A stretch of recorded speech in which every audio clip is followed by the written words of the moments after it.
ഒരു ചെറുകഥ നിങ്ങൾക്കായി സമർപ്പിക്കുന്നു. ഞാൻ എനിക്കായി. എടാ, അതൊക്കെ അങ്ങോട്ട് നേരെ വലിച്ചു കെട്ട്, എങ്കിലേ ബാക്കി ഡെക്കറേഷൻ വർക്കൊക്കെ ക്ലിയർ ആകൂ. ഓ ശരി ഏട്ടാ, അതല്ലേ, ഇപ്പോൾ ശരിയാക്കാം. ചേട്ടാ പിന്നെ ബാക്കി ഫ്ലവേഴ്സ് എല്ലാം കൊണ്ടുവന്നോ? ഇനി സ്റ്റേജിൻ്റെ ബാക്ക്ഗ്രൗണ്ട് ഫ്ലവർ ഡെക്കറേഷൻ കൂടി ബാക്കിയുണ്ട്. അത് നമ്മുടെ ആൽബി അല്ലേടാ കൊണ്ടുവരാൻ നേറ്റത്. നീ ഇത് തീർത്തിട്ട് പെട്ടെന്ന് അങ്ങോട്ട് കൂടി ചെല്ല്. ഇനി നമ്മുടെ കണ്ണെത്തിയില്ലാന്ന് വേണ്ടല്ലോ. മനസമ്മതത്തിൻ്റെ ഒരുക്കങ്ങളൊക്കെ കേമമാണല്ലോ. പിന്നല്ലേ, തോമാച്ചായൻ്റെ കുടുംബത്തിലെ കൊച്ചിൻ്റെ കല്യാണമല്ലേ നാളേക്ക് 3-ാം പക്കം നടക്കുന്നത്. അപ്പോൾ പിന്നെ ഇത്രയും ഒരുക്കങ്ങൾ മനസമ്മതത്തിനേ വേണ്ടേ? അത് ശരിയാ. ആ അന്ന കൊച്ചിന് ഇത്രയും നല്ലൊരു ബന്ധം കിട്ടിയല്ലോ. എല്ലാം ആ അന്നമോളുടെ ഭാഗ്യം. നല്ലൊരു മോളാണ് അത്. പണത്തിൻ്റെയോ പഠിത്തത്തിൻ്റെയോ ഒരഹങ്കാരവും അതിനില്ല. എല്ലാം കർത്താവിൻ്റെ അനുഗ്രഹം കൊണ്ട് നന്നായിട്ട് നടന്നാൽ മതിയായിരുന്നു. ഓ, നന്നായിട്ട് നടക്കാൻ എന്തിനാ അഹങ്കരിക്കുന്നേ? എന്തെങ്കിലുമൊക്കെ കുറവും ദൈവം കൊടുത്തിട്ടുണ്ടല്ലോ, അതുകൊണ്ടാ. ഇടോ, തോമാച്ചായനോ മറ്റേത് കേട്ടാൽ തനിക്കുള്ള എല്ലാ കുറവും ഇപ്പോൾ തീർത്ത് തരും കേട്ടോ. താൻ പോയി തൻ്റെ ജോലി നോക്ക്. ഞാൻ എന്തിനാടോ പോകുന്നേ?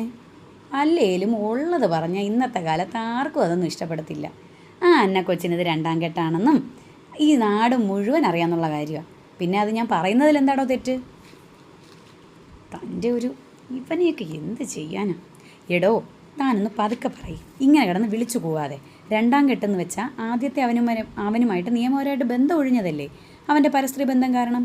പിന്നെ അങ്ങനെയൊക്കെ സംഭവിച്ചു എന്ന് വെച്ച് ഈ കൊച്ചിനൊരു ജീവിതം വേണ്ടേ? ജീവിതകാലം മുഴുവൻ അതും ഓർത്ത് ഈ അന്നമോൾ കരയണമെന്നാണോ താനീ പറഞ്ഞു വരുന്നത്? ഓ, ഞാനൊന്നും പറയുന്നില്ലേ, നിങ്ങൾ കുറേ നാട്ടുകാരും ബന്ധുക്കളും. അല്ലെങ്കിൽ തന്നെ എനിക്കെന്താ, കെട്ടുന്നവരൊക്കെ കെട്ടട്ടെ, കെട്ടാത്തവർ കെട്ടണ്ട. ഓ, ഞാനെന്ത് പറയാനാ? അതാ നല്ലത്. താൻ ചെല്ല്, തൻ്റെ ജോലി നോക്ക്. അല്ലെങ്കിലും എല്ലായിടത്തും ഇത് തന്നെയാണ്. ഒന്നും നല്ലത് പറയില്ല, എല്ലാത്തിൻ്റെയും കുറ്റം മാത്രം കണ്ടുപിടിക്കാൻ നടക്കുന്ന കുറേ എണ്ണം എല്ലാ നാട്ടിലും ഉണ്ടാവും. ഓ, നീ ആ അന്നക്കൊച്ചിൻ്റെ മുഖം കണ്ടോടാ? എല്ലാവരും 2-ാം നിലയിലെ ജനാലയിലൂടെ അന്നയുടെ മുഖത്തേക്ക് നോക്കി. അതിൻ്റെ മുഖത്ത് വലിയ സന്തോഷമൊന്നും കാണുന്നില്ല. എന്താണാവോ ദൈവമേ, എല്ലാം നന്നായി വരണേ. ഇനിയും അന്നമോളുടെ കണ്ണീര് കാണാൻ വയ്യാത്തോണ്ടാണ് പീറ്റർ മനസ്സിൽ പ്രാർത്ഥിച്ചു. ഇതിനേക്കാൾ 10 മടങ്ങ് ആഡംബരത്തോടെയാണ് ആദ്യത്തെ മിന്നുകെട്ട് നടത്തിയത്. എന്നിട്ടോ കെട്ടുകഴിഞ്ഞ് കയ്യിലൊരു കൊച്ചു ആയപ്പോൾ അവളെ വേണ്ട. എന്നും അടിയും വഴക്കും. ആ അന്ന ആദ്യമൊന്നും ആരോടും ഒന്നും പറഞ്ഞില്ല. അവസാനം അവൻ്റെ പരസ്ത്രീ ബന്ധത്തിനെ ചോദ്യം ചെയ്തപ്പോൾ അവളെ കൊന്നുകളയും എന്നുള്ള അവസ്ഥ എത്തി. അപ്പോഴാണ് അവൾ എല്ലാവരെയും അറിയിക്കുന്നത്. അതിൻ്റെ ജീവൻ തിരിച്ചു കിട്ടിയത് എന്നെ ഭാഗ്യം. കർത്താവേ, ഇല്ലെങ്കിലുള്ള അവസ്ഥ ഓർക്കാൻ കൂടി വയ്യ. എന്താടാ പീറ്ററേ, ഇവിടെ വലിയ ചർച്ചയാണല്ലോ. ഒരുക്കങ്ങളൊക്കെ തീരാറായോ? തോമാച്ചായൻ അവിടേക്ക് വന്നു. അതൊക്കെ റെഡിയല്ലേ തോമാച്ചായ? എന്താ ഇവിടെ തകർത്ത ചർച്ച? അത് പിന്നെ ഞങ്ങൾ വെറുതെ.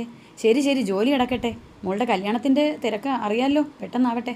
ഇതേ സമയം വീടിനകത്ത്, മോളെ അന്നേ, എന്തൊരിപ്പായത്. നീ കുളിച്ചിട്ട് ആ കുഞ്ഞുമോളെ ഒരുക്കി വല്ലതും കഴിച്ച് റെഡിയാകും, ബന്ധുക്കളൊക്കെ വന്നു തുടങ്ങി. അമ്മേ, എന്താ മോളെ? ഞാനൊരു കാര്യം ചോദിച്ചോട്ടെ? അമ്മയ്ക്കും പപ്പയ്ക്കും ഞാനൊരു ഭാരമായിട്ട് തോന്നുന്നുണ്ടോ? എന്താ മോളെ ഇത്? എന്തൊക്കെയാണ് നീ പറയുന്നേ? പപ്പയ്ക്കും അമ്മയ്ക്കും എന്നും ഞങ്ങളുടെ അന്നമോൾ സ്വത്താണ്. അതുകൊണ്ടല്ലേ ഇങ്ങനൊരു ജീവിതം ഞങ്ങൾ മോൾക്ക് കണ്ടുപിടിച്ച് തന്നത്. അവൻ നിന്നെ മോളെയും പൊന്നുപോലെ നോക്കിക്കോളും. ആദ്യത്തെ കല്യാണം പപ്പയും അമ്മയും നോക്കി ഉറപ്പിച്ചപ്പോഴും ഇത് തന്നെയല്ലേ പറഞ്ഞത്? എന്നിട്ട് എന്തായമ്മേ? എന്നെ കേൾക്കാനോ അറിയാനോ ആരും ഉണ്ടായിരുന്നില്ലല്ലോ. ഇപ്പോൾ ഈ കുഞ്ഞിനെയും എന്നെയും ഇത്രയും സ്ത്രീധനത്തിൻ്റെ അകമ്പടിയോടെ വേറൊരുത്തൻ്റെ കൂടെ വിടുന്നു.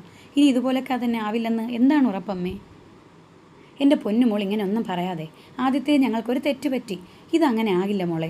അവന് സ്വന്തമായിട്ട് ബിസിനസ്സൊക്കെ നടത്തി സമ്പാദിച്ചവനാ. നിന്നെ പണ്ടേ ഇഷ്ടമായിരുന്നതാ. ഇപ്പോഴാണ് ഇങ്ങനെയൊക്കെ നടന്നത്. ഇപ്പോൾ എല്ലാം അറിഞ്ഞിട്ട് അവൻ തന്നെയാണ് ഈ ആലോചന കൊണ്ടുവന്നത്. നിന്നെയും മോളെ അവൻ പൊന്നുപോലെ നോക്കിക്കോളും. എടി ആലീസേ, ഒന്നിങ്ങ് വന്നേ. ദാ വരുന്നു. മോളെ നീ മോളും പെട്ടെന്ന് റെഡിയാകും. വേറൊന്നും മക്കൾ മനസ്സിൽ ആലോചിക്കേണ്ട, വിഷമിക്കാതെ. എല്ലാം നന്നായിട്ടേ വരുള്ളൂ. മോളെ, ഞാൻ പറഞ്ഞ് മനസ്സിലായല്ലോ. വേറൊന്നും ചിന്തിക്കല്ലേ. നീ മോളെ റെഡിയാക്കി ഒന്ന് പെട്ടെന്ന് ഒരുങ്ങ്, കഴിച്ചിട്ട് താഴേക്ക് വാ. ബന്ധുക്കളൊക്കെ വന്നു തുടങ്ങി. നിൻ്റെ പപ്പയുടെ സ്വഭാവം നിനക്കറിയാമല്ലോ. പെട്ടെന്നാവട്ടെ മോളെ. അമ്മ പോയി കഴിഞ്ഞിട്ടും അന്നയുടെ മുഖം നിർവികാരതയോടെ തന്നെ ഇരുന്നു. തൊട്ടടുത്ത് കളിച്ചുകൊണ്ടിരിക്കുന്ന കുഞ്ഞുപെണ്ണിൻ്റെ മുഖത്തേക്കും അന്നയുടെ നോട്ടം ചെന്ന് നിന്നു. കരച്ചിലുമല്ല പരിഭവമല്ലാത്ത ഭാവം ഇടകലർത്തി അന്ന അവിടെ നിന്നും എഴുന്നേറ്റു. ഡയറിയിൽ എന്തോ കുറച്ച് വരികൾ എഴുതി ചേർത്തു. എന്നിട്ട് തൻ്റെ കുഞ്ഞിനെയും എടുത്ത് മൊബൈലും കയ്യിൽ പിടിച്ച് അന്ന വീടിൻ്റെ പുറകുവശത്തെ ഡോർ ലക്ഷ്യമാക്കി നടന്നു.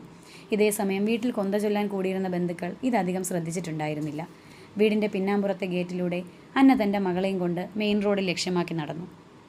ഏതാണ്ട് 1/4 മണിക്കൂർ ദൈർഘ്യം മാത്രം കഴിഞ്ഞിട്ടുണ്ടാകും. അമ്മ മുറിയിൽ നിന്ന് അന്നയെ വിളിക്കാൻ വന്നു. ഡോർ തുറന്നു കിടക്കുന്നു. കുഞ്ഞിനെയും അന്നയും അവിടെ എങ്ങും കാണാതെ അവർ പരിഭ്രമിച്ചു. നേരെ തോമാച്ചായനോട് പോയി കാര്യം പറഞ്ഞു. ഇച്ചായ ഒന്നിങ്ങ് വന്നേ, അന്നമോളെയും കുഞ്ഞിനെയും കാണുന്നില്ല. തോമാച്ചായൻ ഇടിവറ്റേറ്റതുപോലെ നിന്നു. ഇടി നീ എന്താ ഈ പറയുന്നേ? നീ റൂമിലെല്ലാം നോക്കിയോ? നോക്കി ഇച്ചായ, അവളെ മോളെ അവിടെ കാണാനില്ല. ഇച്ചായനൊന്ന് വന്നേ, എനിക്കെന്തോ വല്ലാതെ പേടിയാവുന്നു. രണ്ടുപേരും വേവലാതിയോടെ റൂമിലൊക്കെ തിരഞ്ഞു. ഒപ്പം ആ സമയം വീട്ടിലുണ്ടായിരുന്ന കുറച്ച് ബന്ധുക്കളും. ഇടയ്ക്കെപ്പോഴോ തോമാച്ചായന് അവളുടെ ഡയറി കിട്ടി. തോമാച്ചായൻ്റെ കണ്ണുകൾ നിറഞ്ഞു. എന്താ ഇച്ചായ, എന്താ പറ്റിയേ? തോമാച്ചായൻ ഡയറി നെഞ്ചോട് ചേർത്ത് പിടിച്ച് കുറച്ച് സമയം അനങ്ങാതെ നിന്നു. പീറ്റർ പെട്ടെന്ന് അന്നയുടെ ഫോണിലേക്ക് വിളിച്ചു നോക്കി. ഫോൺ സ്വിച്ച്ഡ് ഓഫ് ആയിരുന്നു. തോമാച്ചായ, മോളുടെ ഫോൺ സ്വിച്ച്ഡ് ഓഫ് ആണ്. ഇനി നമ്മളിങ്ങനെ നിന്നാൽ ശരിയാവത്തില്ല. പെട്ടെന്ന് വന്നേ, പെട്ടെന്ന് വാ, നമുക്ക് പോയി ഒന്ന് അന്വേഷിക്കാം. അവൾ വേറെ എങ്ങോട്ടും പോയിട്ടുണ്ടാവില്ല. അച്ചായൻ പെട്ടെന്ന് വാ, അച്ചായൻ വാ, നമുക്ക് പോലീസ് സ്റ്റേഷൻ വരെ പോകാം. ഒന്നും സംഭവിക്കില്ല. പെട്ടെന്ന് വാ, പെട്ടെന്ന് ഇറങ്ങ്. തോമാച്ചായനും ആലീസും പീറ്ററും കൂടി നേരെ കാറെടുത്ത് പോലീസ് സ്റ്റേഷനിലേക്ക് പാഞ്ഞു. ആലീസിൻ്റെയും തോമാച്ചായൻ്റെയും കണ്ണുകൾ നിലയില്ലാതെ ഒഴുകിക്കൊണ്ടിരുന്നു. അപ്പോഴും നെഞ്ചോട് ചേർത്ത് പിടിച്ച ഡയറി തോമാച്ചായൻ പിടിവിടാതെ കൂടെ വെച്ചിരുന്നു. പോലീസ് സ്റ്റേഷനിൽ. സാർ, നമ്മുടെ തോമാച്ചായൻ്റെ മകളെയും കുഞ്ഞിനെയും കാണുന്നില്ല. കാണാനില്ലേ? എത്ര ദിവസമായി? അങ്ങനെയല്ല സാർ, കുറച്ച് മണിക്കൂറുകളെ ആയിട്ടുള്ളൂ. വിശദമായിട്ട് പറയൂ. അന്ന എന്നാ പേര്. നാളെ ആ മോളുടെ മനസ്സമ്മതം ഉറപ്പിച്ചിരിക്കുകയായിരുന്നു. മനസ്സമ്മതമോ? പിന്നെ അമ്മയും കുഞ്ഞിനെയും കാണാനില്ല എന്ന് പറഞ്ഞതോ? സാർ, അത് അന്നമോളുടെ പുനർവിവാഹമാണ്. ആദ്യത്തേത് ഡിവോഴ്സ്ഡ് ആണ്. എന്താടാ ഇവിടെ? എന്താ ഇത്? എന്താ കേസ്? SI അങ്ങോട്ട് കടന്നു വന്നു. സാർ, ഇത് മിസ്സിംഗ് കേസാണ്. മകളെയും കുഞ്ഞിനെയും കാണാനില്ലെന്ന പരാതി. ഓ, എടോ, ഞാനിപ്പോൾ വരാം. ഇവരെ എൻ്റെ ക്യാബിനിലേക്ക് നിർത്തിക്കോ. ഞാനിപ്പോൾ വരാവേ. എല്ലാവരെയും ഒരു പോലീസ് ഉദ്യോഗസ്ഥൻ SIയുടെ ക്യാബിനിലേക്ക് ഇരുത്തി. കുറച്ച് സമയത്തിന് ശേഷം SI ഒരു പേപ്പർ എടുത്തുകൊണ്ട് അവിടേക്ക് വന്നു. അപ്പോൾ അങ്ങനെയാണ് കാര്യങ്ങളല്ലേ? കുട്ടിക്ക് ഈ വിവാഹത്തിന് ഇഷ്ടമില്ലായിരുന്നോ? അവർ പരസ്പരം നോക്കി. അവളൊന്നും പറഞ്ഞിരുന്നില്ല സർ. ഞങ്ങളെല്ലാം ഞങ്ങളുടെ തീരുമാനത്തിനാണ് ഇതൊക്കെ തീരുമാനിച്ചതൊക്കെ. ഇന്ന് രാവിലെ എന്തൊക്കെയോ പറഞ്ഞു. അവളിപ്പോൾ അങ്ങനെയാണ്. വിഷമിച്ചിരുന്ന് എന്തെങ്കിലുമൊക്കെ പറയും. ഇനി അവളുടെ ജീവിതം എങ്ങനെ ഒറ്റയ്ക്ക് നശിപ്പിക്കുന്നത് കാണാതിരിക്കാനാ ഞങ്ങൾ ഇങ്ങനെ. അല്ലാതെ എൻ്റെ മോള്. നിങ്ങൾ കരയാതിരിക്കണം. അന്നയ്ക്കും കുഞ്ഞിനും ഒന്നും സംഭവിച്ചിട്ടില്ല. എല്ലാവരും പരസ്പരം നോക്കി. ആശ്വാസത്തോടെ, അതിലേറെ ആകാംക്ഷയോടെ പരസ്പരം കണ്ണുകൾ തമ്മിൽ ഉടക്കി നോക്കി നിന്നു. എൻ്റെ മോള്, അവൾ എവിടെ സർ? ഒന്ന് പറയൂ. ഞാൻ പറയുന്നത് നിങ്ങൾ സംയമനത്തോടെ കേൾക്കണം. അന്ന അവളുടെ മോളെയും കൂട്ടി കുറച്ച് മണിക്കൂർ മുമ്പ് ഇവിടെ വന്നിരുന്നു. അവൾ കഥ മുഴുവനും പറഞ്ഞു. ഈ അന്നയെ എനിക്കറിയാം. ഇതിനു മുമ്പ് ആദ്യ ഭർത്താവിൻ്റെ പീഡനം സഹിക്കാൻ വയ്യാതെ പരാതി നൽകാൻ കുഞ്ഞിനെയും കൊണ്ട് തന്നെ ഒരു 3 തവണ ഇവിടെ വന്നിട്ടുണ്ട്. നിങ്ങൾക്കതൊന്നും അറിയില്ലേ? ഇല്ല സർ, എല്ലാം അവസാനമാണ് അവൾ ഞങ്ങളെ അറിയിച്ചത്. എല്ലാം. ഓക്കെ. അന്നേ ഡൊമസ്റ്റിക് വയലൻസിൻ്റെ കാര്യവും സെപ്പറേഷൻ ഓർഡർ വാങ്ങുന്ന കാര്യമൊക്കെ ഞാൻ പറഞ്ഞിരുന്നതാണ്. എനിവേ, അവർക്ക് ഒരബദ്ധം വരാതെ ദൈവം കാത്തല്ലോ. ഡിവോഴ്സ് കിട്ടിയല്ലോ. അവൾക്കൊരു ജോലിയുണ്ടല്ലോ. നിങ്ങളുടെ കൂടെ താമസിച്ചിരുന്നു എന്നല്ലേ ഉള്ളൂ. പിന്നെ അവളുടെ സമ്മതമില്ലാതെ എന്തിനായിരുന്നു ഇങ്ങനെ ഒരു പുനർവിവാഹം? സാർ, ആദ്യത്തെ ജീവിതവും ഞങ്ങളുടെ ഇഷ്ടത്തിനാണ് ഇങ്ങനെ സ്വീകരിച്ചത്. അതോ അവൾക്ക് ഇങ്ങനെയായി. എത്ര കാലം എന്ന് വെച്ചാൽ അവളിങ്ങനെ ഒരു ആൺതുണയില്ലാതെ ഒരു പെൺകുഞ്ഞിനെ വളർത്തി ഇങ്ങനെ ജീവിക്കുന്നത്? അതാ ഞങ്ങളുടെ കാലം കൂടി കഴിഞ്ഞാൽ പിന്നെ അവൾക്കാരാ? അവളുടെ മോൾക്കാരാ? അതാ ഞങ്ങൾ ഇങ്ങനെയൊക്കെ തീരുമാനിച്ചത് സർ. നിങ്ങൾ ചിന്തിച്ചത് തെറ്റാണെന്ന് ഞാൻ ഒരിക്കലും പറയുന്നില്ല. ഡിവോഴ്സ് ആയതും സെക്കൻഡ് മാരേജും ഒക്കെ ഓക്കെയാണ്. ബട്ട് അത് മെൻ്റലി പ്രിപ്പയർഡ് ആയവർക്ക് മാത്രം പോരെ. അന്നയെ സംബന്ധിച്ച് അവൾക്ക് അങ്ങനെ ഒരു പരീക്ഷണം ഇനിയും നടത്താൻ താല്പര്യമില്ല. ഇനി അവൾ അവളുടെ ലൈഫ് ജീവിക്കട്ടെ.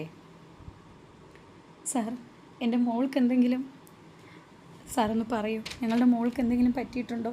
അവളിപ്പോൾ എവിടെയാ? ഞങ്ങൾക്ക് അതൊന്ന് അറിഞ്ഞാൽ മതി. ഒന്നും സംഭവിച്ചിട്ടില്ല. മോളിപ്പോൾ സുരക്ഷിതമായി തന്നെ ഇവിടുത്തെ ഗവൺമെൻറ് ഹോസ്റ്റലിലുണ്ട്. ഞാൻ തന്നെ അത് സജസ്റ്റ് ചെയ്തത്. അവളൊരു ജോലിക്ക് പോയി മകളെ നോക്കി സ്വന്തം കാലിൽ ജീവിച്ചോളാം എന്നാണ് പറയുന്നത്. ആർക്കും ഒരു ബാധ്യതയാകാൻ അവൾ താല്പര്യപ്പെടുന്നില്ല. ഇതാണ് ഇവിടെ വന്ന് ഈ കത്തിൽ എഴുതി തന്ന് എന്നെ ഏൽപ്പിച്ചത്. നിങ്ങൾ പരാതിയുമായി വരുമെന്ന് അവൾക്ക് അറിയാമായിരുന്നിരിക്കണം. അതാകും അവൾ തന്നെ ആദ്യം ഇതൊക്കെ ചെയ്തതെന്ന് തോന്നുന്നു. She is very bold. ഞങ്ങൾക്ക് ഞങ്ങളുടെ മോളെ ഒന്ന് കാണണം സർ, പ്ലീസ്.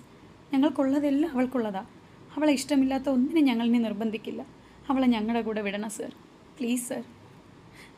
ഞങ്ങൾക്ക് അവളല്ലാതെ വേറെ ആരുമില്ല സർ. എന്തായാലും നിങ്ങൾ പോയി അവളെ കാണോ. ബട്ട് ഒരു കാര്യം ഞാൻ പറയാം. അന്നയുടെ കാര്യത്തിൽ എന്നെ അതിശയിപ്പിച്ച ഒരു വസ്തുതയുണ്ട്. സങ്കടങ്ങൾ മുഴുവൻ പറഞ്ഞിട്ടും അവളുടെ കണ്ണിൽ നിന്ന് ഒരിറ്റ് കണ്ണുനീർ പോലും വന്നിട്ടില്ല എന്നുള്ളതാണ്. അത്രയ്ക്കും അവൾ അവളുടെ ജീവിതത്തിൽ നിന്നും പഠിച്ചിട്ടുണ്ടാകണം. ഇനി അവൾ ജോലി ചെയ്യട്ടെ, തൻ്റെ മോൾക്ക് വേണ്ടി അവൾ സമ്പാദിക്കട്ടെ, അവളുടെ സ്വതന്ത്ര ജീവിതം അവൾ ഇനിയെങ്കിലും ആസ്വദിക്കട്ടെ. കൂടെ നമ്മളെല്ലാവരും ഒപ്പം ഉണ്ടായിരുന്നാൽ മതിയല്ലോ. ഇടയ്ക്കൊക്കെ ഉള്ളൊരു സഹായത്തിന്.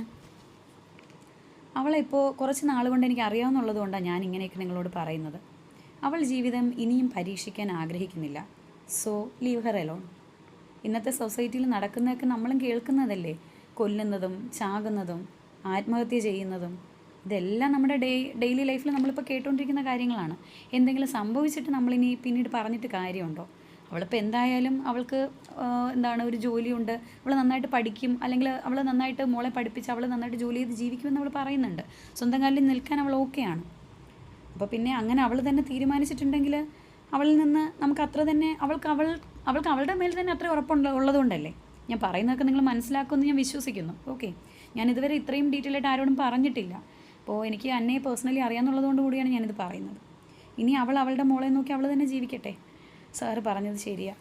മോളോടുള്ള ഇഷ്ടക്കൂടുതൽ കൊണ്ട് ഞാൻ ഒരുപാട് സന്തോഷവും ജീവിതവും കൊടുത്തപ്പോൾ അവളുടെ മനസ്സ് മനസ്സിലാക്കാൻ ഞങ്ങൾ ആരും ശ്രമിച്ചില്ല. തോമാച്ചയൻ അവളുടെ ഡയറി എടുത്ത് ആ വാചകം വായിച്ചു.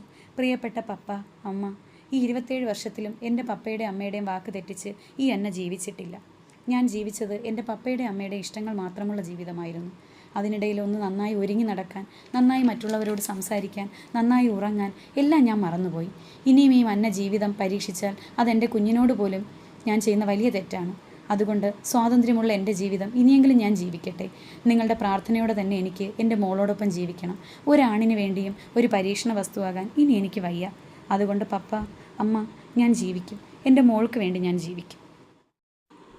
ഈ അന്ന നമുക്കെല്ലാവർക്കും ഒരു പാഠമാണ്. ഭർതൃഗൃഹത്തിലേക്കോ ക്രൂരപീഡനങ്ങൾക്ക് ഇരയായിക്കൊണ്ടിരിക്കുന്ന ഒട്ടനവധി പെൺജീവിതങ്ങൾക്കായി ഈ കഥ സമർപ്പിക്കുകയാണ്. ഒപ്പം വേറൊരു ജീവിതത്തിന് വേണ്ടി വേറൊരു സുഖം തേടി പോകുമ്പോൾ സ്വന്തം കുഞ്ഞുങ്ങളെ ശല്യമായി കണ്ട് കൊന്നുകളയുന്ന ഓരോ സ്ത്രീ സമൂഹത്തിനും ഈ അന്ന ഒരു പാഠമാകട്ടെ. നമ്മൾ മനസ്സിലാക്കുക, നമ്മൾ ജീവിക്കേണ്ടത് നമ്മുടെ ജീവിതമാണ്. ഞാൻ ജീവിക്കേണ്ടത് എൻ്റെ ജീവിതമാണ്, മറ്റൊരാളുടെ അല്ല. ഈ ചെറുകഥ എല്ലാ സ്ത്രീ സമൂഹത്തിനും ഒരു പാഠമാകട്ടെ. ഈ അന്ന എല്ലാവർക്കും ഒരു ശുഭപ്രതീക്ഷ നൽകുന്ന ഒരു കഥാപാത്രമായി മാറട്ടെ.